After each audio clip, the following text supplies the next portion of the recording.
and we are going to get into the Parsha and to Yeah. the Parsha of this week, which is a very, very beautiful Parsha. The name of the Parsha is Parshat Mishpatim. So we are going to discuss Parshas Mishpatim. So Parshas Mishpatim, I'm just going to open a Chumash in a second, but before I open the Chumash, you know, Parshas Mishpatim comes right after the Parsha, which is called the Parsha of the giving of the Torah. This is what we have. This is what we have learned last week, Parshas Yisroi, and the story of the giving of the Torah, the revelation at Sinai, and all the amazing things which happened when we stood at Sinai. So it was really like you have to, you view it as if you are one moment away after the skies opened up at the giving of the Torah, and you have all the neshamas, all the souls of everyone from the generation then, from the future generation, is in one hand, like it says in the Medrash, the souls departed their bodies and then came back to the reality of the world that we recognize, the world that we know even today. And this is really what makes Torah so beautiful and so unique, is right after the story of such great revelations and meeting God, Vayered Hashem al Har Sinai. Hashem is coming down the mountain, is being presenting himself on the greatest heights, on the greatest levels of revelation. And right after that, it is being channeled into a all organized life system. As the famous saying goes, that a Jew is not only a Jew who conducts himself with sanctity at the synagogue. A Jew is someone who lives a full life of purity and respect to the others and bringing godliness down to every aspect of creation. You know, there is this jokes that they say about in other religions where there is an emphasis of being silent. There is even on the way to Jerusalem, if you go from the Ben Gurion airport to Jerusalem, there is on the roadside, there is a what do you call it? What do you call it in English? Like, uh, no, it's not a church. It's like, no, Minzar. It's like a place, a building, a big structure, Monastery. a monastery. Very good. It's called the Silent Monastery. And this is known to be kept like people stay there in silence and for years. They say that once a person walked into one of those silent monasteries and he asked to join. He asked to join the group. And he had to take upon himself the rules. And one of the main rules is that you don't say a word. You are being quiet, no extra word. And 5 years of silence goes by. And the guy says, can I say two words? They gave him permission for two words. So he says, mattress is hard or hard mattress. Okay? Two words, hard mattress. They heard what he has to say. After 5 years, they changed him his mattress. They gave him a softer mattress. Goes by another 5 years, silence. And he wants to say, he asked permission for two more words. They gave him permission, and he says, I am hungry. Okay? The director decided to double his portion of food. If he's hungry, we're going to give him some more food. 5 years later, silent. He wants to say again something. Two words. He asked for permission. And what is his two words? I'm leaving. So the head of the Honest story says, very good you're living. Anyway, since you arrived, you're only complaining.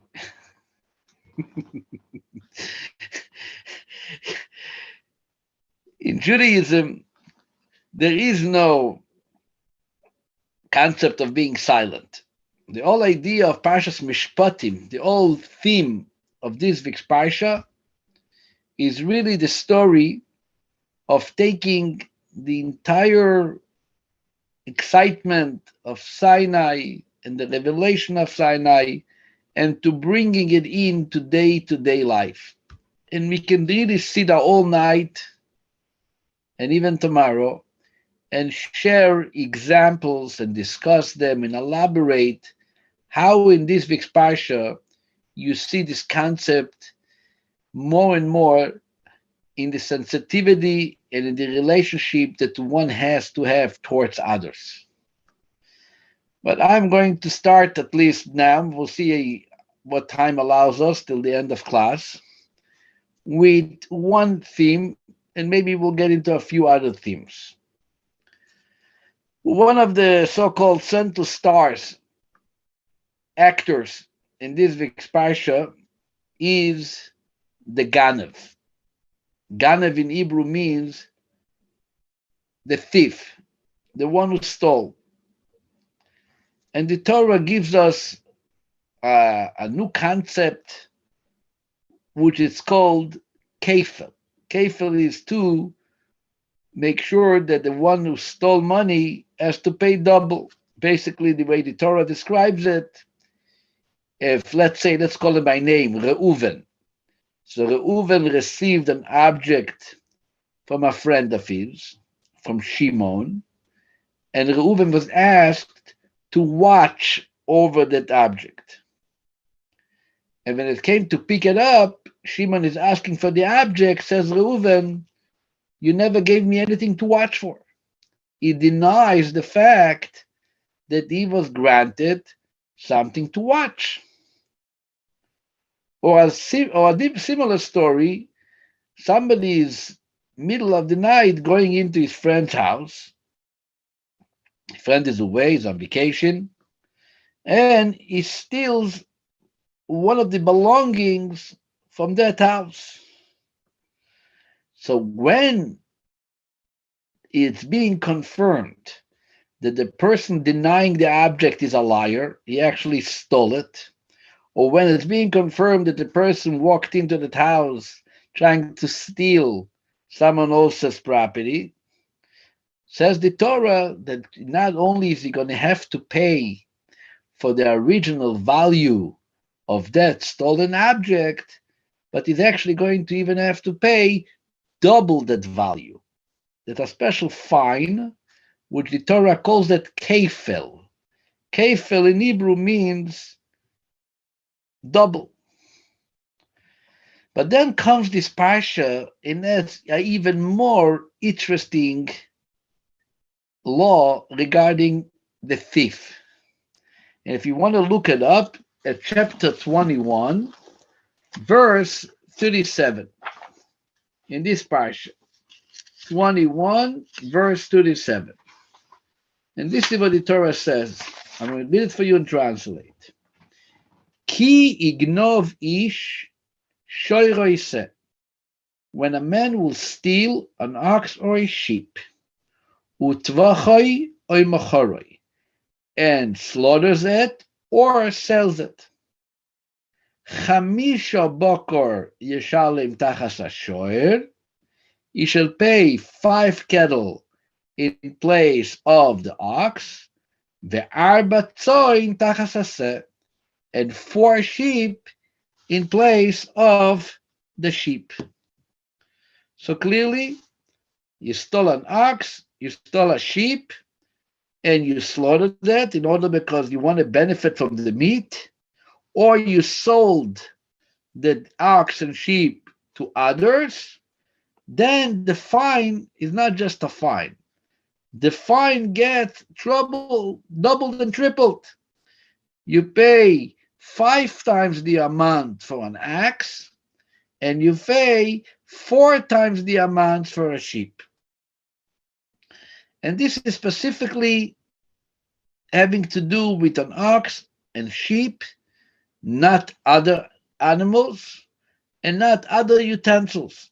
Some commentaries say that apparently there was a common item which people stole was ox and sheep, and therefore the Torah was more stringent when it comes to the ox and sheep more than any other living creature, more than any other animals. But then obviously you have a question when you read this verse. Why is it that by slaughtering and selling the sheep, the thief has to pay less than an ox?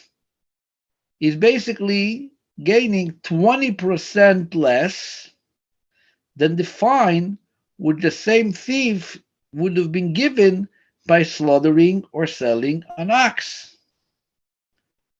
Why is the sheep helping the thief to not to lose an extra 20%? What's so special about a sheep? Comes Rashi, and Rashi tells us in the name of the great Talmudic sage, which we're going to discuss about him in a moment, his name was Rabbi Yochanan ben Zakkai. And this is what Rashi says. Rabbi Yochanan ben Zakkai said, and I'm reading you from Rashi, God had pity on a person's dignity. An ox would walks on his own feet, and through which the thief was not humiliated by having to carry it on his shoulders, there is where you pay 5. But for a sheep, which he carries on his shoulders, and by carrying of the shoulders, the thief was humiliated through it. Therefore, you only pay 4. This is what Rashi says.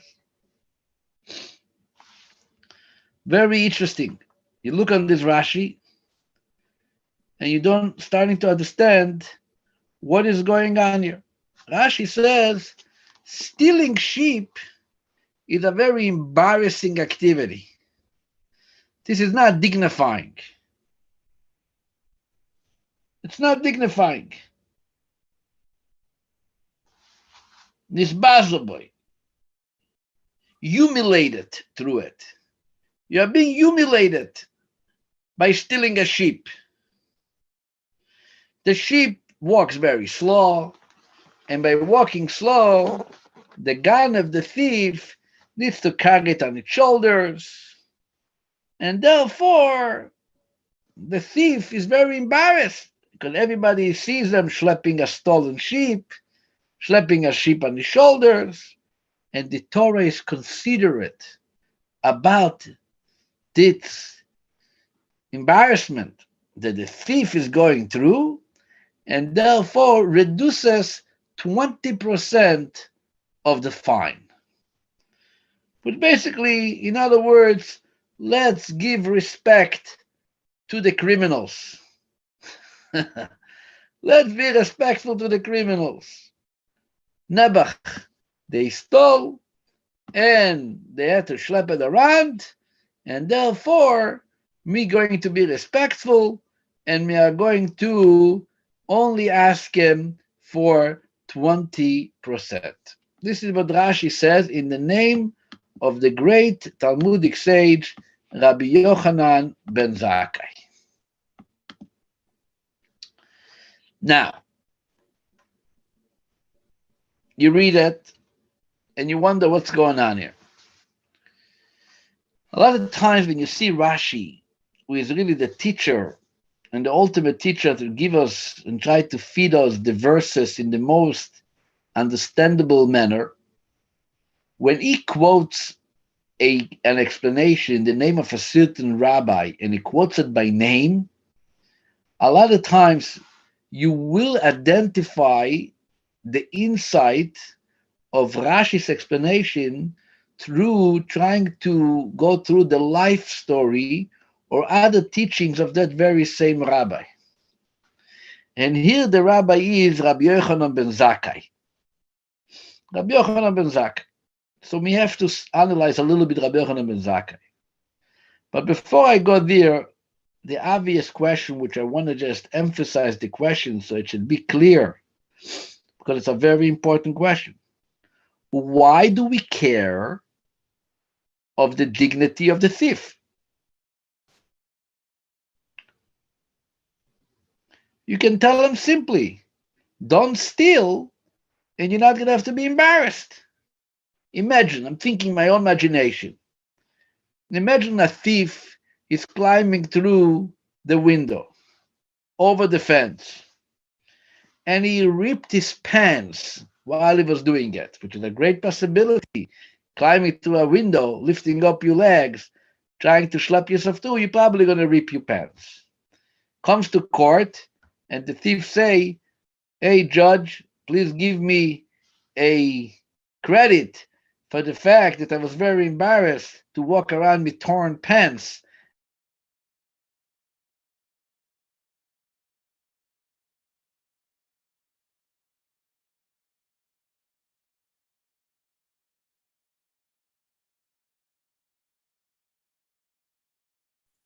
Looks like you're frozen. Looks like you're frozen, not working. Anybody hear him? Yeah, we can hear you, but not Rabbi. Yeah, he's Yeah, frozen he's for frozen. me Yeah, too. he's frozen. He's frozen. Frozen.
Hello?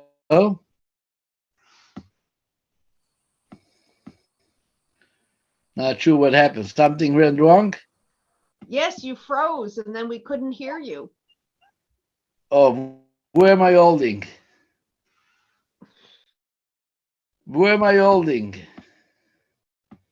We can't see you. We can only hear you. Okay, where am I holding now? What did I froze? You You froze when you were going to talk to us about Rabbi Ben Yohan. Yep, I don't know. Okay, so Some- have you heard the question about the guy with the ripped Right. pants? Yes, with the rip pants. Yes, we heard the rip pants. Now, Very just where good. you That's talk- the question. yes. That's the question. Very good. Obviously, we are also talking about a person who lost his own respect by being a thief. So obviously, in his eyes, he's also unworth it. Not only is that worth it, think about it this way. A person who is ready to disrespect himself by becoming a thief, is he less respectful to his own self by carrying the sheep on his shoulder? The very fact that he's ready to be a thief is already a statement that he truly disrespects himself. He has no respect to his own self. And how less will he be considered to his own self by needing to carry a sheep? What does it do? What does it mean?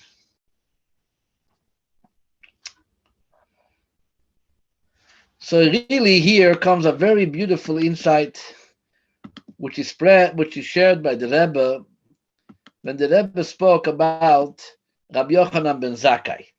This very Rabbi Yochanan ben Zakkai. Rabbi Yochanan ben Zakkai teaches us a very important lesson in the idea of respect to others. Obviously, in a world like today,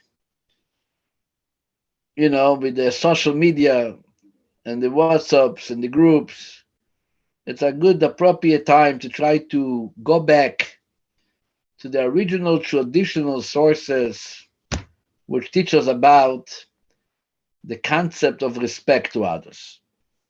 Who was Rabbi Yochanan ben Zakkai? Rabbi Yochanan ben Zakkai was one of those real giants. He was one of our great, great sages. He's actually the only Talmudic sage in history that we call him Rabban Yochanan ben Zakkai. Not Rav, not Rebbe, but rather Rabban. Rabban Yochanan ben Zakkai. R-A-B-A-N. Not R-A-B-B-I, Rabbi, not R-A-V, Rav, but R-A-B-A-N, Rabban. This is a title that no other sage ever received. This is a title that was given to the Nesi'im, to the leaders of the Jewish people. And even though Rabbi Yochanan ben Zakkai himself was not from the family of the Nesi'im, of the leaders, he wasn't of the royal family.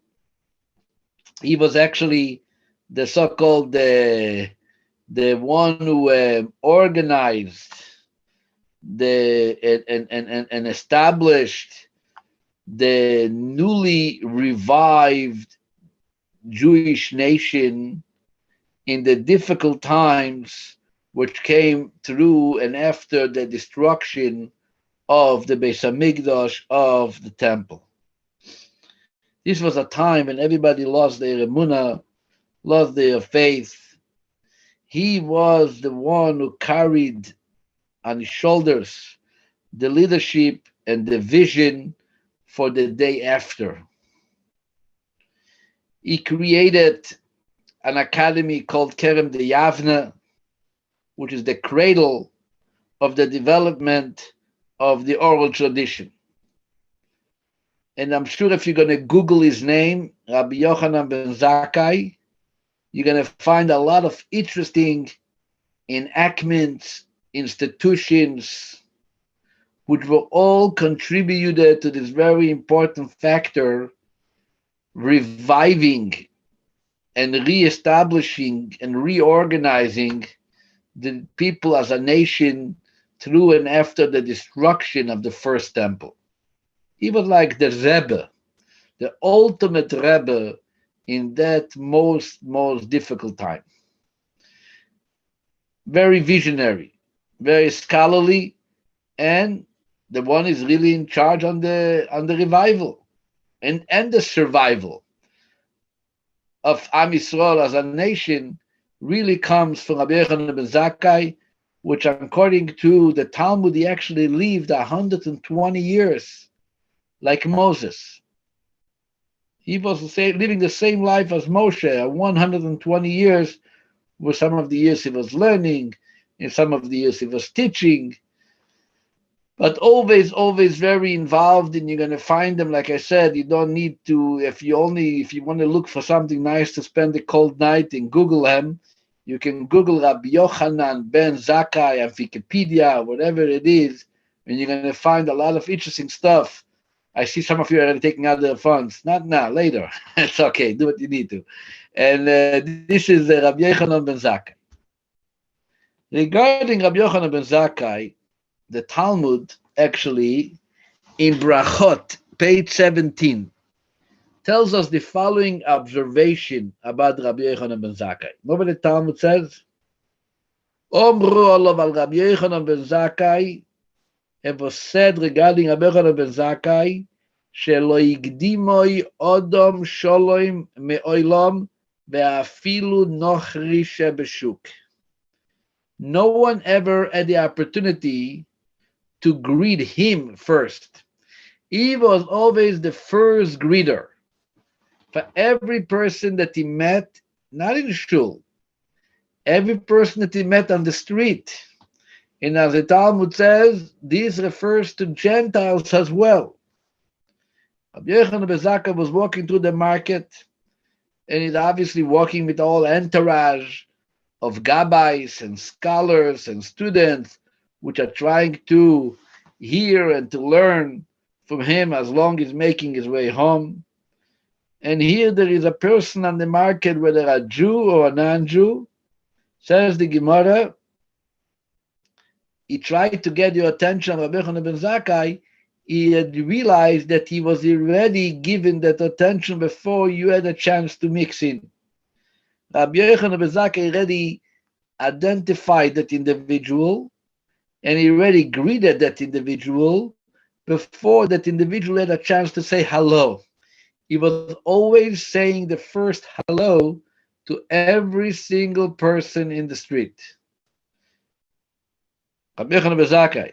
And by the way, this is saying hello not in Seattle. This is in Israel. And I'm talking in Israel in times when might be issues with the neighbors and so on. And he is the great, huge scholar, the Rebbe, and the leader. And the Talmud says in Brachot that he was always the first one saying, Hello, Ebos Rabbi Yochanan ben Zakkai. What is the point of this statement in the Gemara? The Rebbe says the point of the statement is that Rabbi Yochanan ben Zakkai knew and he understood what is the most human necessity. And this is respect. Respect to another person. What does the other person need? He wants to be respected. He wants to feel that he has some type of value. He wants to feel that he is validated. His presence means something. His contribution means something. His existence means something. And when he sees and he realizes that even an important person in the status of Rabbi Yochanan ben Zakkai provides them a big smile and a warm welcome with a good morning, this is what is going to give to that person the ability and the desire to continue life. This is going to push him forward and to try to be successful in his life and finding meaning in the day we just arrived. People often make a mistake. They think, what does the person need? Success. A person needs money. A person needs, a house. Yes, this is all needs, but this is not the greatest need. This is a mistake. This is not the greatest need. Money is a tool to get you to that great need. Money is a tool to get you that need of recognition. You have money, so you might become recognized and be considered, and so on. A person a lot of times might give up jobs which can provide them more money, but when he feels that that is going to burn down my respect, somehow they feel that the respect is more important than making the money. I want to be recognized. I want to feel honorable. I want to feel respectful. I want to feel, recognized, validated. What do we need more than the famous story in the Torah? This is not a Maisa. This is a biblical story. This is the biggest proof. The story of Tamar in Parshas Vayeshev. Vayishlach. What happens? You have Tamar, who she lost both of her husbands. The first one, his name was Eir. The second one, his name was Oinon. Both of this husband died. And these were both sons of Yehuda. And she really wants to marry Yehuda's third son, which his name is Shelah. And the reason he wants to marry him, so they should hopefully have a child, and somehow they're going to be continue the legacy of the family. It will contain the name for the previous two brothers, which is the previous husbands who died. Yehuda sees that this girl is bad luck. She married one son, the son died. She married the second son died. So he doesn't feel that this is an appropriate shidduch for his son Shelah. And what does he tell her? Because he wants to show her respect. So what does he tell her? Wait a certain amount of time until Shelah is going to grow up. He was too young. And Tamar believes him. And she waits, and she waits, and she waits, and nothing happens. Shelah is not given to her. Nothing happens. And when she realizes that nothing happens, so she says, I'm going to take action. I'm going to make sure that Yehuda himself is going to be acting in a way of continuing the legacy of his two sons. He's going to bring up a child who is going to continue the life of his other sons. And as the story goes, a story that we all know, but it's good to repeat. She sits on the roadside, and her face is veiled. And Yehuda seemingly doesn't know who she is. And he turns to her, asking for a visit. And since he did not have money in his pocket, he gives her a collateral. He gives her the cane. He gives her his personal stamp. I guarantee that I'm going to pay you back. And then he sends his friend, Hira, the Adulamite, to go and to pay this lady and to come bring back this collateral. But she already disappeared, and there's no one to take the money. And 3 months goes by. He has no idea what happened on that fatal night when he met this woman on the roadside. 3 months go by, and the whole city is in turmoil. Tamar, the widow, is suddenly, lo and behold, pregnant. That was before the days that when you see a woman pregnant, you think that maybe it came from heaven. She's pregnant, so there's something wrong. How can a woman be pregnant without being in a relationship with someone? And she's being brought in front of the great rabbi, which is Yehuda, the same father-in-law. And he says that she is a daughter of a Kohen, and if she was living with a stranger, she has to get capital punishment. What does the Torah tell us? Tamar should have opened her mouth and turned to this rabbi and say, you are the father. You are the father. The only thing I wanted was to continue some type of legacy to your dead children, which were my dead husbands. But she takes a decision, and the decision is, Ticha, I'm not going to say a word, silent. And she knows that she might be thrown into a fiery cone, to a furnace. And she says, as the Talmud says, I should rather be thrown into the fire than cause embarrassment to somebody else. She's getting ready to die quietly. No one's going to know who she was and what she did and what happened. She sold the house. She made sure that the belongings are being distributed. She's getting ready. These are the final days, the last days of her life.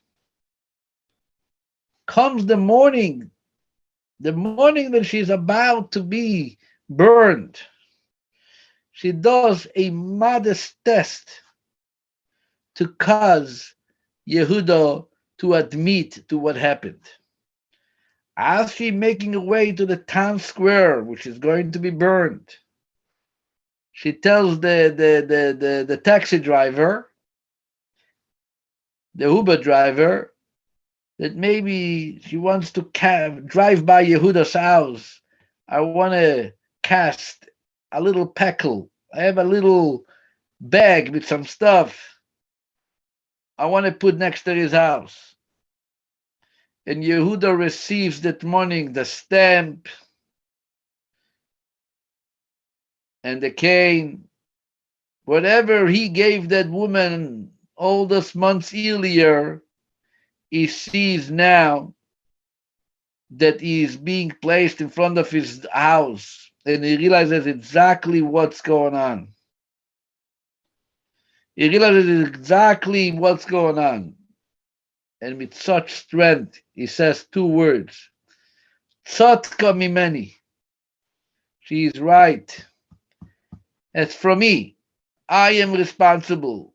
She's pregnant for me. And at that point, Tamar and the twins, which she carried in her stomach, the two little babies, later to be Peretz and Zerach, lives were spared, survived. Their lives were saved.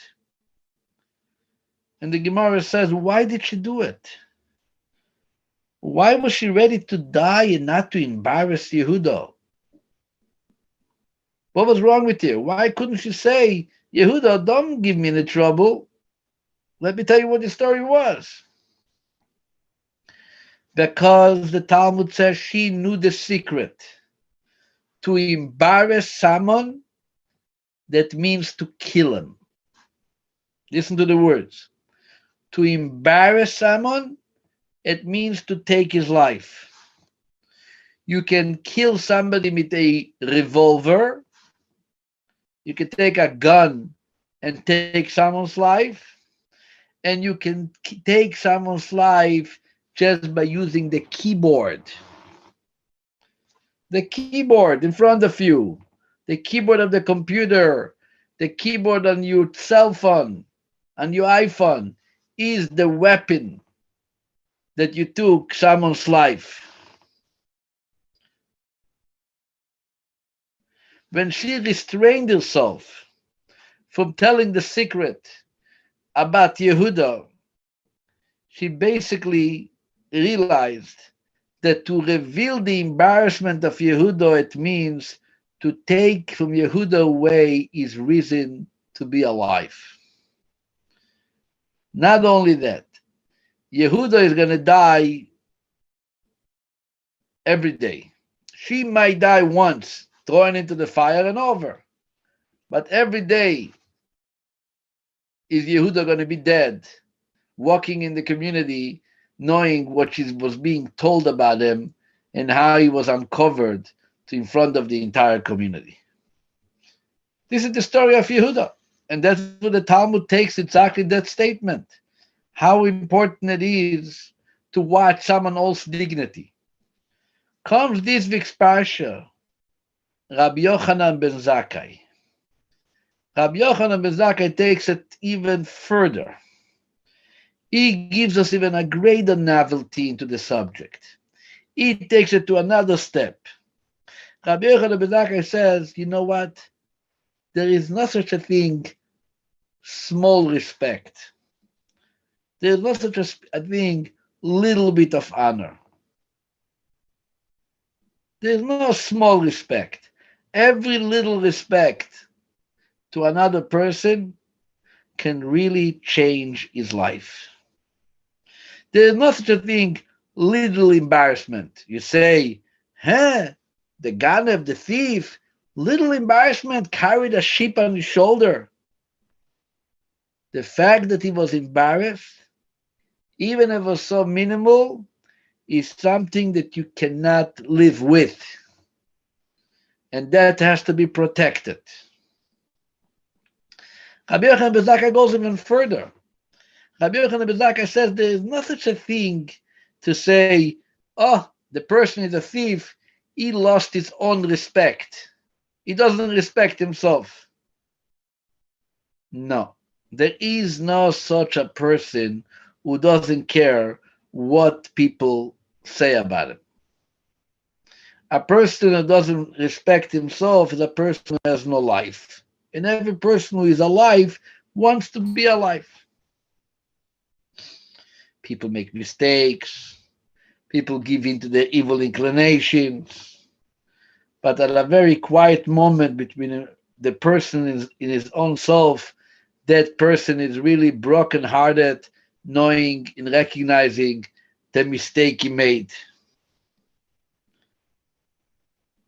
Says Rabbi Yochanan ben Zakkai, every little embarrassment, even a person like the thief who already kind of embarrassed himself by going and stealing, every little embarrassment is a dramatic tragedy which has to be avoided by any price. The guy carried the sheep on his shoulders. He already got his punishment. So when you're calculating the full price, you should count that in too. You should count it into. The truth is, this idea of respecting others and the dignity to others, in addition of finding it in many other places in the Parsha, you know that the Parsha tells us this week, and the end of last week, that we shouldn't walk up without pants on the altar, not to embarrass the stones that we are walking on when you take a step, and somehow you're going to be uncovered to the stones. I will tell you some more stories in a second, but listen to a story about the Rebbe. I told you once the story. I'm sure I told it to you because the guy actually came once to Bellevue. And I have a personal story with the guy who the story is about. But if you didn't hear the story, you can hear it now again. You can hear it now, and even if you heard it, you can hear it now again. When I used to come to the Rebbe, we know in the early years, in the 80s, when I came the first time, the Rebbe used to daven mincha upstairs in the small synagogue of 770. Those who were in 770, I know the Bolins were there and others. So you have the downstairs big synagogue, and you have upstairs with the Rebbe's room. Across from it is a small synagogue, which really is a bet midrash, like a library kind of study hall, where the yeshiva students are learning there. And the Rebbe used to daven mincha in that particular place. And there was a table facing the crowd. Usually the Rebbe used to stand facing the wall. But in that particular setting, there was a table facing the crowd. And always by mincha, by the repetition of Amida, the Rebbe used to sit on his chair, on the table, facing the crowd, but his hand was on his forehead, looking into the prayer book like this. There is also pictures. You can find it, a lot of nice pictures where the Rebbe is sitting by repetition of Amida, and his hands over his face while he's facing the crowd. But the people realize there's certain times that the Rebbe does not have his hand over his face. And they looked around. What is it? Let's identify what are those times, very few times, that his hand does not cover his face, even he's facing the crowd. And this is what they realized. There was a visitor, which I remember in the 80s, used to come to the Rebbe. His name was Shimon. They call him Shimon Pachami, a Moroccan Jew. Sephardic Moroccan Jew. We had a very, very difficult deformed face with a very big burn all over his face, which made him look very, very challenging. I remember his mouth was like overgrown, big lips. And he looked really, I can tell you between me and you, when I was a child coming to the Rebbe the first time, he looked scary. To me, it looked scary. It took me a while, and even when I saw him later, it was very hard to face him, very hard to look at him, very hard. For a child, it was very hard. And he was actually blind.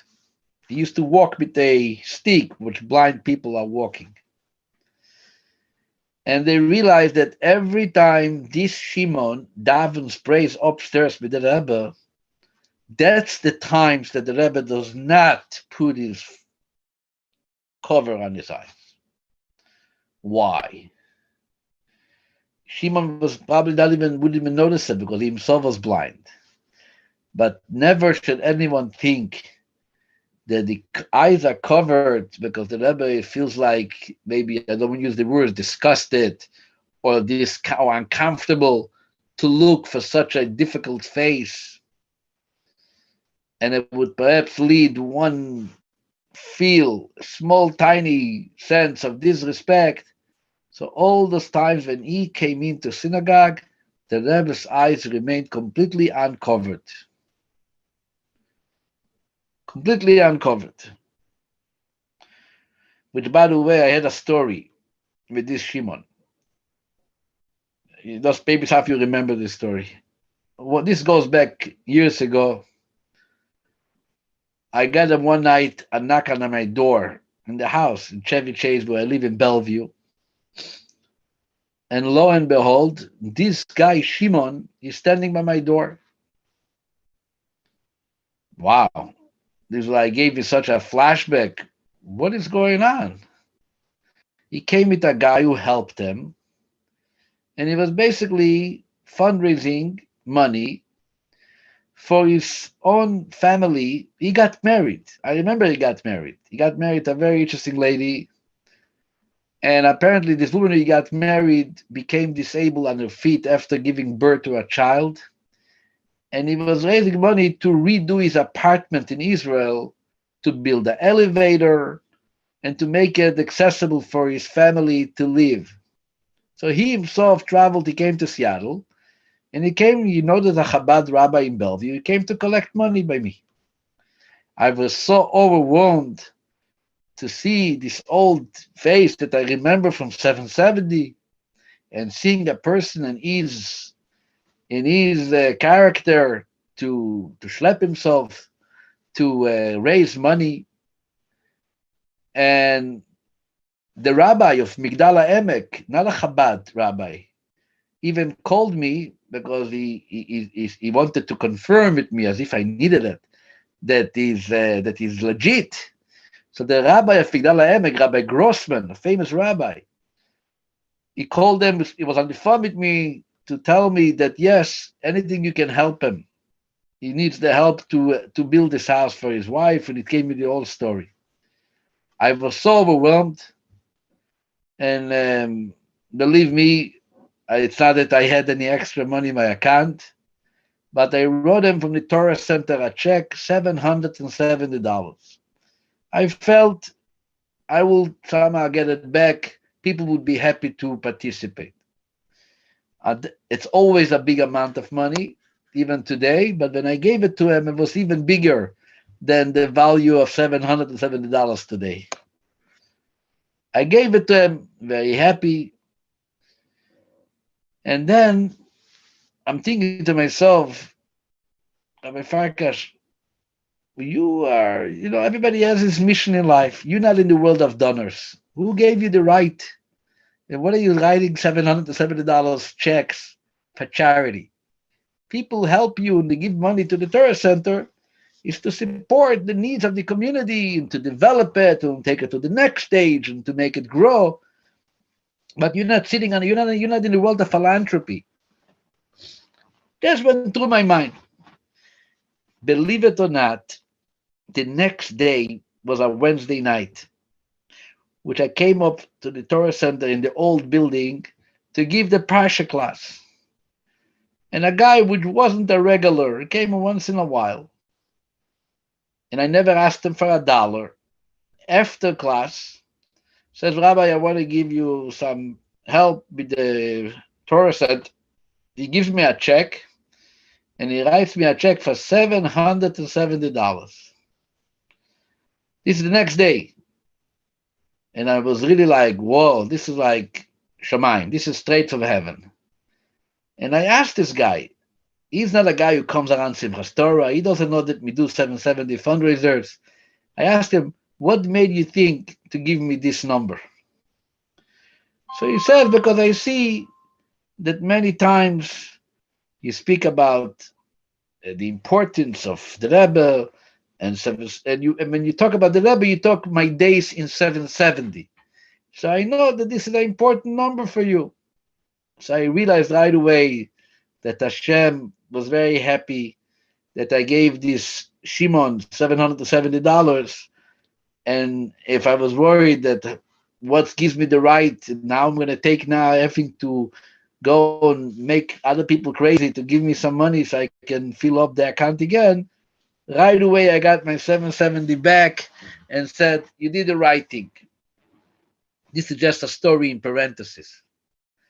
But what I want to come back is to the idea that the Rebbe, like Rabbi Yochanan ben Zakkai, making sure that Shimon would not get any inch of embarrassment, and the people around them should see that, God forbid, I'm not looking away from that face, even it's difficult. And this is the same story like from last week Parsha, like I told you before. The Torah said you should not use steps going up the altar. The altar was very high. It was 10 cubits high, which is like 5 meters. And there was only a ramp to go up. There was no steps. Because when you go and you walk with your steps, you walk very grubbly, like you're not as respectfully when you walk on a ramp. And the Torah, Rashi tells us, why is the Torah so sensitive about the rocks? So Rashi said that a person should learn how much you have to be respectful to people. If rocks, which seemingly don't feel and don't see, yet Hashem wants you to show them respect, people are much more so. So the Rebbe says, okay, I understand shaming is a very difficult thing, and shaming is forbidden. Why do you have to learn it from the story of the rocks? There's probably other ways you can teach the same message. The Rebbe says the same idea. Don't say it's something small. The guy doesn't care. He's not going to pay attention to it. When somebody gets embarrassed by us and he says, why did you embarrass me? What do we usually tell him? Come on. You're getting embarrassed for something so small. What did I write already? This is something which is being written on everyone. There are probably worse things that was written about you. You getting embarrassed for something like this? You're making the person feel like a piece of dreck, that how comes he was embarrassed. So the Rebbe says, hello, what Torah doesn't want you to embarrass? Torah doesn't want you to embarrass even stones. Stones, rocks.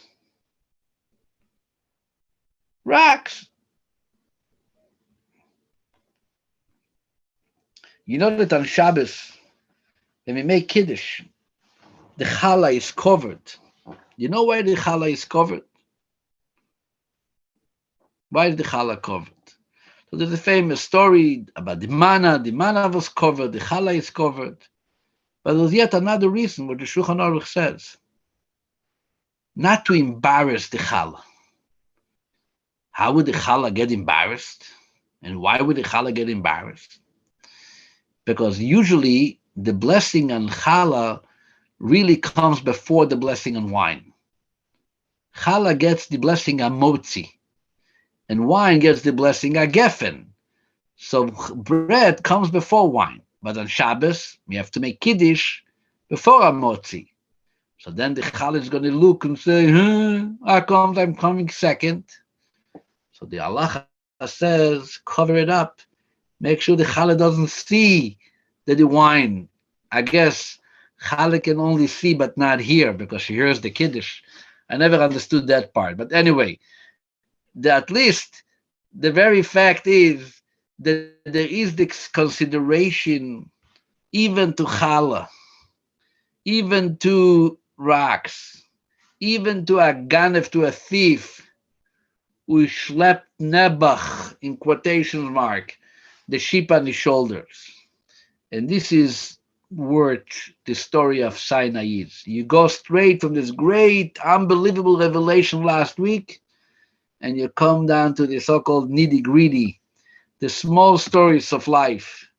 With these small stories is really the big stories, which make us realize what is dignity, what is kavod, what is honor for another person. In a much and a much, the Torah wants us to be careful with the way we treat others. And the way we treat others is the way we are going to be treated.